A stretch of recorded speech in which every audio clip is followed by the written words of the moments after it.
This video is about hybridization. You've heard of the word hybrid before, like the hybrid color between a reddish color and a blue color would be purple. Purple is a hybrid color. Similarly, like green between yellow and blue. Or a hybrid car, right? So a car that can run on both gasoline and electric. We're kind of mushing things together here. And so keep that in mind when we're going through the video. You should already be able to draw Lewis structures, identify their shape, polarity, and bond angles. But by the end of the video, you're going to identify atoms' hybridization when they're bonded, which is all related to the compound that you're creating. And then identify and explain sigma and pi bonds. So the question of the video is, considering that non-metallic elements that form molecular compounds use electrons from both s and p orbitals, are all single bonds created equal, right? So some single bonds are created by s's overlapping, some single bonds are created by p orbitals overlapping, and some might be created by an s and a p orbital overlapping or bonding, right? Are they all different? And then the second question of the video, there's actually two. What makes the triple bond harder to break than a double or single bond? Why? Is it just the number of bonds, or is it the type of bond that we're working with?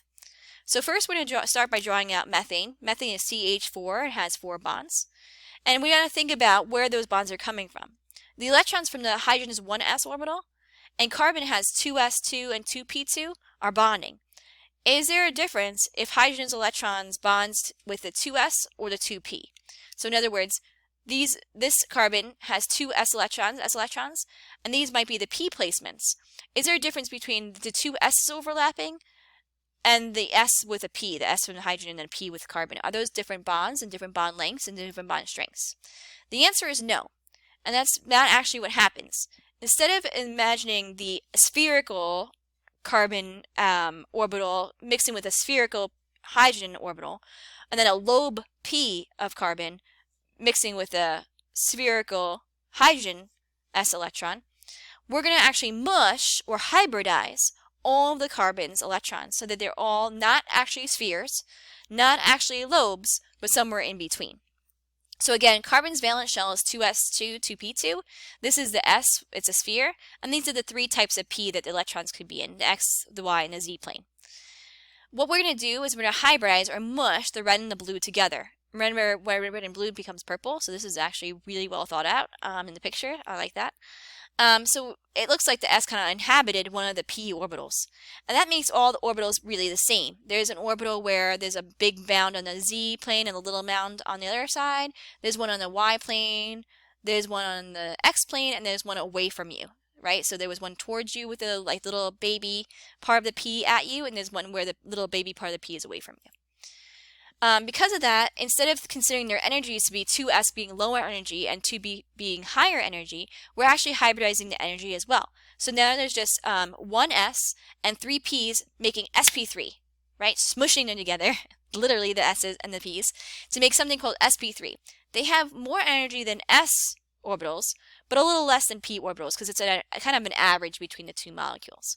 So then once you hybridize the carbon's electrons, their bonds, all 4 bonds, will be similar because we use sp3 hybrids and not s's and p's to mix.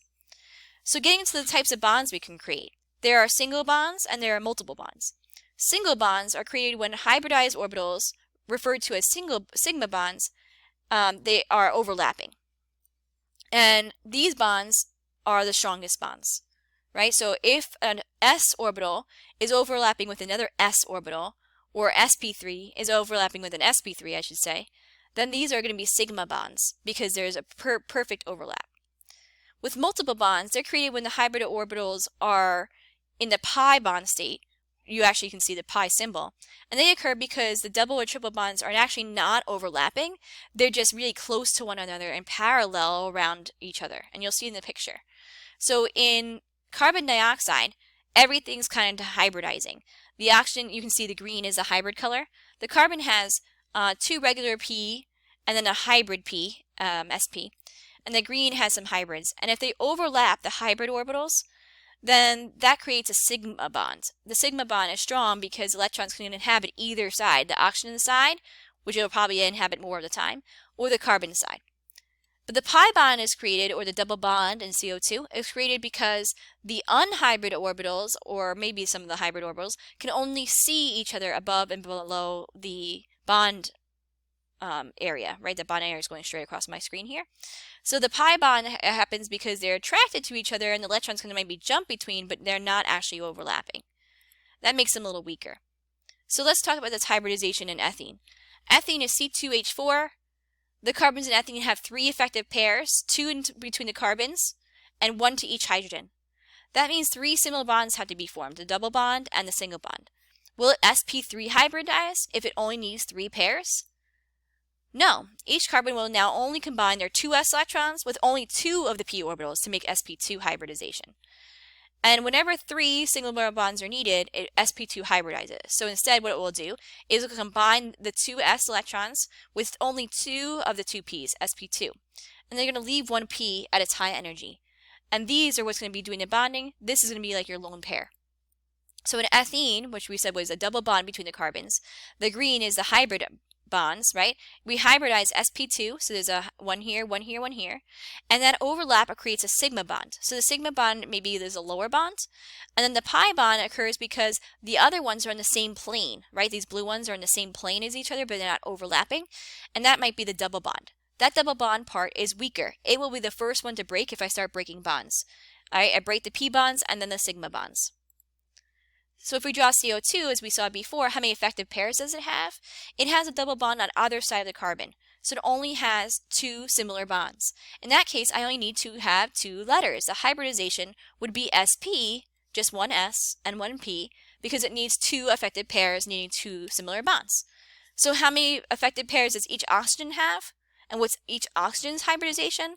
Well, oxygen has to have a double bond to the carbon, but it also needs to have a lone pair, 2 lone pairs on it. So 3 effective pairs would be sp2 hybridization.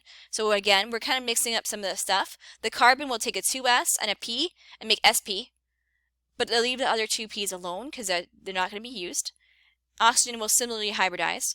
So you can see there's like greens and yellows. And as we said before, the sigma bond will occur when the orbitals overlap. So that first line might be sigma bonds, so 1, 2 sigma bonds. And the pi bonds happen when any of the orbitals kind of are parallel to one another. And so there's 2 pi bonds as well. 2 sigmas, that's the first lines you drew, and 2 pi's, the second lines you drew. Now let's try nitrogen and determine its hybridization.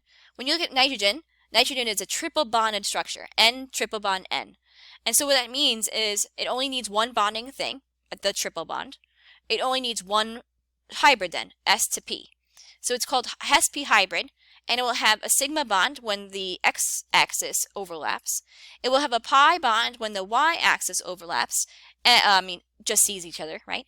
And it will have another sigma bond when the other one, the z, actually also is parallel in this case.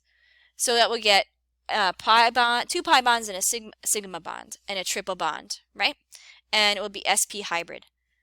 There are also other types of hybridizations, dsp3 and d2sp3. dsp3 is if you need 5 bonds because there's literally 5 letters, D, S, P, P, P. And d2sp3 would be if you need 6 bonds, D2, D, D, S, P, P, P, 6 letters. So you're taking d orbitals now, right? Like 3d and 4d orbitals, and you're mixing them in your hybrids because you need even more bonds. This could explain why some of the elements that have d orbitals hybridize to make it so that they can bond more times than 4, right? They can exceed the octet. So generally there's a general rule and summary, and you should write this slide down or take a picture of it, that if there's 2 pairs, it's linear, its hybridization is sp, 1, 2, and its angle is 180. If it's a trigonal planar shape, whether that's bent within that or not, its hybridization is sp2 because it only needs 3 pairs, or 3, it could also have lone pairs, and its angle is 120. If there are 4 pairs, whether they're all bonded like tetrahedral, or if they're 3 bonded and 1 lone pair like trigonal pyramidal, or any variation of that like bent, they're at 109.5 degree angles, and because of the 4 effective pairs, whether they're bonds or they're pairs of electrons, it's sp3. 5 is dsp3 and 6 is d2sp3 with their effective angles. So let's try some examples to make sure we got it. We're going to draw out these shapes and determine if they have what their angles are, their sigma pi bonds are, and their hybridization.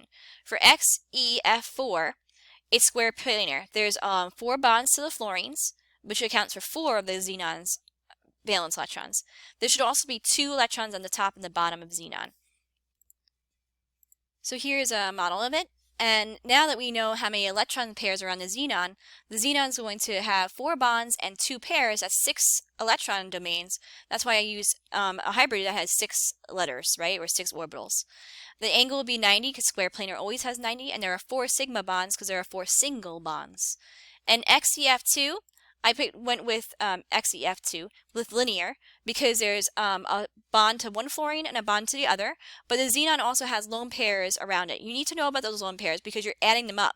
2 bonds and 3 lone pairs is 5 orbitals that need to be mixed. So that should be DSP3, not D2sp3, sorry. At 90-degree angles and 2 sigma bonds because there's 2 single bonds. In SF4, we have a seesaw shape. So there's 4 bonds and a lone pair for 5 total things, so DSP3 again, with 120 and 90-degree angles, and then 4 sigma bonds because there are 4 single bonds again. One last structure, silicon dioxide, would be linear because there's going to be 1, 2, 3, 4 electrons from silicon, and then 1, 2, 3, 4, 5, 6 electrons from oxygen. The silicon is only going to make 2 types of bonds, so S and P. There are 2 sigma bonds, the first bond, and 2 pi bonds, the double bonds on each one. So there are 4 bonds, sigma, sigma, pi, pi, right, at 180-degree angles. I should also argue that XEF2, since it says linear, you can also write 180-degree angles. At this point, you should be able to identify atoms' hybridization when bonded within a compound and relate it to the shape and bond angles of a molecule, and identify and explain sigma and pi bonds.